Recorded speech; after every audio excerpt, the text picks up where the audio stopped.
નમસ્કાર દર્શક મિત્રો, @ગુજરાતમાં આપનું સ્વાગત છે। ચોમાસું પૂરું થાય એટલે ભેજવાળા વાતાવરણને લીધે રોગચાળાનું પ્રમાણ વધુ જોવા મળતું હોય છે। ગુજરાતમાં છેલ્લા કેટલાક દિવસોથી મચ્છરજન્ય રોગચાળાએ માથું ઊંચક્યું છે। એમાંય ખાસ કરીને ડેન્ગ્યુ હવે દાનવ બનીને લોકોના મોતનું કારણ બની રહ્યો છે। હાલ અમદાવાદમાં સરકારી અને ખાનગી હોસ્પિટલમાં ડેન્ગ્યુ, મેલેરિયા સહિત વાયરલ ઇન્ફેક્શનના કેસોમાં વધારો જોવા મળી રહ્યો છે। તો સુરત શહેરમાં પણ રોગચાળાએ ભરડો લીધો છે। પ્રાઇવેટ અને સરકારી દવાખાનાઓ દર્દીઓથી ઉભરાઈ રહ્યા છે। તંત્ર દ્વારા પણ લોકોને સતર્ક રહેવા અને ઘરની આસપાસ સફાઈ રાખવા તાકીદ કરાઈ છે। તંત્ર દ્વારા પણ લોકોને સતર્ક રહેવા અને ઘરની આસપાસ સફાઈ રાખવા તાકીદ કરાઈ છે, કારણ કે મચ્છરોના ઉપદ્રવને કારણે જ ડેન્ગ્યુ થાય છે। અમદાવાદ ઉપરાંત સુરત અને રાજકોટમાં પણ ડેન્ગ્યુએ કહેર વર્તાવ્યો છે। સુરતમાં ભેદી તાવને કારણે એક 35 વર્ષીય યુવાનનું મોત નિપજતા હડકંપ મચી ગયો છે। તંત્ર પણ આ રોગચાળાના કારણે દોડતું થઈ ગયું છે। સુરતમાં એક વ્યક્તિને સામાન્ય તાવ આવ્યા બાદ વ્યક્તિને તકલીફ વધી ગઈ હતી અને તાવના કારણે 35 વર્ષના યુવાનનું મોત નિપજ્યું હતું। સુરતમાં વધતા રોગચાળા વચ્ચે સિવિલમાં દર્દીઓની લાંબી કતારો જોવા મળી રહી છે। શરદી, ખાંસી અને તાવના કેસમાં ધરખમ વધારો જોવા મળી રહ્યો છે। 2 મહિનામાં તાવના શંકાસ્પદ 16,000 કેસ નોંધાયા છે। ઓગસ્ટ અને સપ્ટેમ્બરમાં મેલેરિયાના 85 કેસ તેમજ ડેન્ગ્યુના 49 કેસ નોંધાયા।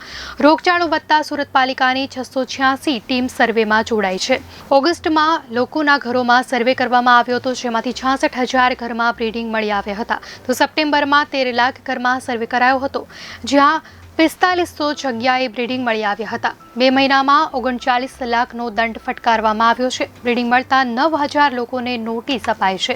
તો રાજકોટમાં રોગચાળો વકરતા RMC હરકતમાં આવ્યું છે અને મચ્છરજન્ય રોગચાળાને કાબૂમાં લેવા ફોગિંગ પોરાના નાશની કામગીરી શરૂ કરાઈ છે।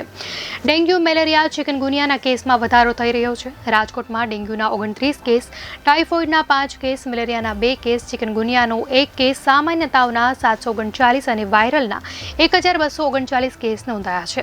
નિષ્ણાંતોના મતે ડેન્ગ્યુ વાયરસનો ચેપ એડિસ એજિપ્ટી નામના માદા મચ્છરના ડંખથી માણસોને લાગે છે। એડિસ એજિપ્ટી જ્યાં ભરાયેલું હોય તેવું પણ સ્વચ્છ પાણી એટલે કે સ્થિર હોય તેવા ચોખ્ખા પાણીમાં થાય છે। National vector borne disease control programme હેઠળ તેને અટકાવવા માટેના પ્રયાસ હાથ ધરવામાં આવે છે।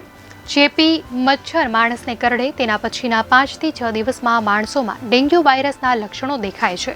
6 થી 7 દિવસ સુધી સતત તાવ આવે છે, સતત માથું દુખે, શરીર તૂટે એટલે કે ખૂબ દુખાવો અનુભવાય, સાંધા દુખે અને જો ડેન્ગ્યુને કારણે શરીરમાં આંતરિક હાનિ પહોંચવાનું શરૂ થાય ત્યારે ઝાડા ઉલટી શરૂ થાય છે અને તે કાબૂમાં નથી આવતા।